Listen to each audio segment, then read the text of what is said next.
Hello, my name is Daniel Rowe and I lead the Nuxt team at the moment.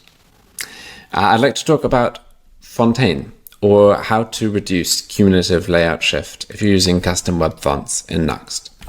So imagine for a moment you have a custom web font, and when you load the page, it's going to display a fallback font, like something like Arial or Times New Roman.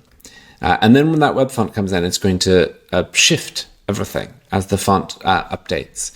Well, fontaine is a way of preventing that shift by telling the browser already with CSS what size the font is going to take when it loads. This is how you get started. You just run nuxi module add fontaine, which is, by the way, a great way of adding new modules to your Nuxt app. And then you might want to imagine for a moment, I'm going to do this a super simple way because we're in just a quick demo, but you might want to do something a little bit different in a real project, like using the Google Fonts module or the Tailwind one. If we have a style block and we are importing a custom web font, for example, we might want to use that font as well, something like this.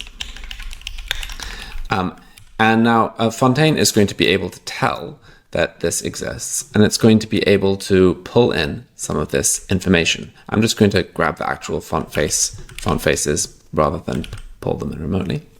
So fontaine is going to be able to tell what font is being used and figure out the metrics based on either the URL or the information from the font family.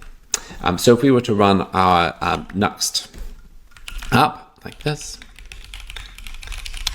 we will actually be able to get direct data from the font in order to make the cumulative layout shift decrease. So let's try it.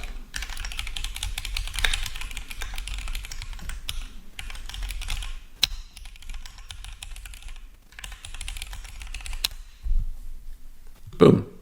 What you should see is very little layout shift. Obviously the font changes, but the size it takes up doesn't change. And that should mean your Lighthouse score is much better than if you didn't have fontaine installed.